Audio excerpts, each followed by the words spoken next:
என் அன்புக்குரியவர்களே, இறைமகன் இயேசுவின் நாமத்தில் உங்களை அன்போடு கூட வாழ்த்துகின்றேன். ஆண்டவர் மிகவும் நல்லவர், உங்கள் வாழ்க்கையில் நன்மை செய்கிறவர். நான் எப்பொழுதுமே இந்த வார்த்தையை சொல்லுவது வழக்கம். கர்த்தர் நல்லவர்.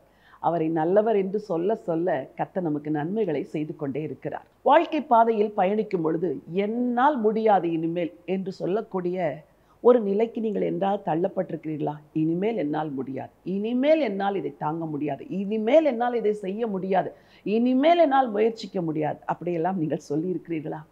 எப்பொழுது நம்முடைய முயற்சிகள் முடிவடைகிறதோ அப்பொழுது தேவனுடைய முயற்சிகள் தொடங்குகிறது. அதை நான் என் வாழ்வில் பலமுறை பார்த்திருக்கிறேன். எப்பொழுதெல்லாம் என்னால் முடியாத ஆண்டவரே என்று சொல்லும் பொழுது புது பலன் கொடுப்பார், புது அபிஷேகம் கொடுப்பார், மனுஷ தயவை கொடுப்பார், மனுஷ உதவியை கொடுப்பார்.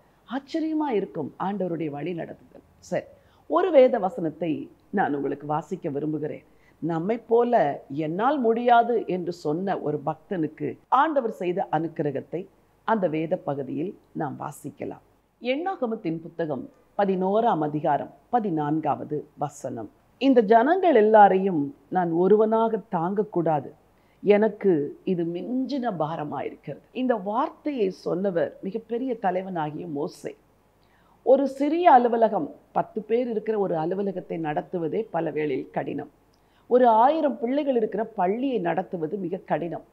500 அலுவலகர்கள் வேலை செய்கிற ஒரு தொழில் நிறுவனத்தை நடத்துவது கடினம். ஆனால் 30 லட்சத்திற்கும் அதிகமான ஜனங்களை 40 வருஷம் நடத்தி செல்கிறார் ஒரு தேவ மனுஷன்.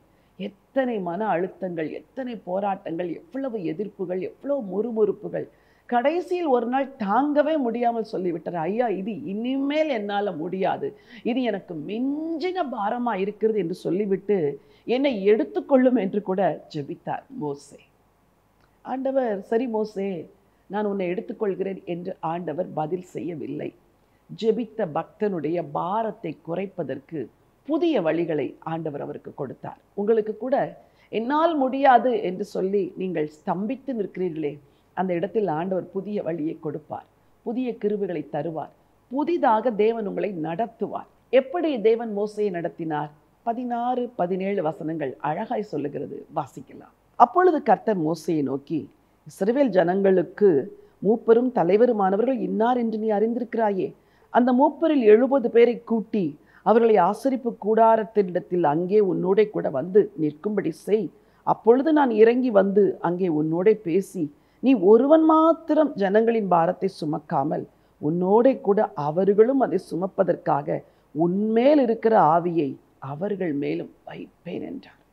இங்கே ஆண்டவர் வெறும் திட்டங்களை மாத்திரம் மோசேக்கு கொடுக்கவில்லை. மோசே நீ வேலைகளை பகிர்ந்து கொடுத்து விடு என்று சொல்லியிருந்தால் மோசே என்ன செய்திருப்பார்? வேலையை பகிர்ந்து கொடுத்திருந்திருப்பார். ஆனால் எல்லாரும் மோசையை போல் அதை செய்திருப்பார்களா? செய்திருக்க மாட்டார்கள். ஒரு பழமொழி உண்டு, உடையவன் இல்லை என்றால் ஒரு முழம் குறைவு என்று. உடையவர்கள் இருந்தால்தான் அந்த வேலை நிறைவாக இருக்கும்.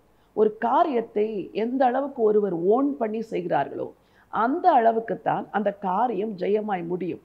ஒரு அலுவலகத்தில் இருக்கிறீர்கள், 300 பேர் வேலை செய்கிறார்கள் என்றால் 300 பேரும் அந்த அலுவலகத்தின் வேலையை தன் வேலையாக ஓன் பண்ணி செய்ய வேண்டும். அப்பொழுதுதான் அந்த அலுவலகம் முன்னேற்றத்திற்கு நேராக செல்லும்.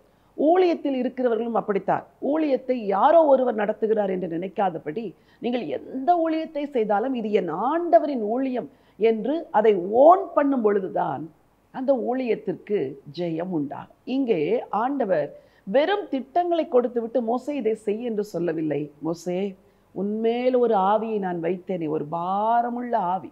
ஒரு குழந்தையை தகப்பன் சுமப்பது போல நீ சுமந்து செல்கிறாயே, உன்மேல் இருந்த அதே ஆவியை நான் எடுத்து இந்த 70 மூப்பர் மேல் வைக்கிறேன்.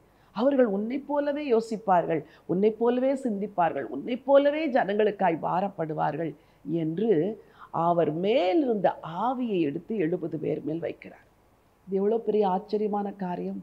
என்னால் முடியாது என்று ஒருவன் தளர்ந்து நிற்கும் பொழுது நான் செய்கிறேன் என்று வந்து தேவன் அந்த பாரத்தை எடுத்து மற்றவர்கள் மேல் வைத்தார். உங்கள் வாழ்க்கையில் இன்றைக்கு எது என்னால் முடியாது என்று நினைக்கிறீர்களோ அந்த காரியத்தை எடுத்து தேவன் புது வழியிலே உங்களை நடத்தி செல்வார். தைரியத்தோடு நீங்கள் கர்த்தரை நம்பி வாருங்கள். கர்த்தர் உங்களுக்கு நிச்சயமாய் உதவி செய்வார். உங்களுக்காய் ஜெபிக்க விரும்புகிறேன். பரலோகத்தின் தேவனே, நல்ல பிதாவே, நன்றியோடு உம்மை ஸ்தோத்திரிக்கிறப்பா. உம்முடைய பிள்ளைகள் என்னால் முடியாது என்று சொல்லி நிற்கிற இந்த காரியத்தில் ஆண்டவரே ஆவியானவர் வந்து உதவி செய்யும்படியா ஜெபிக்கிறேன்.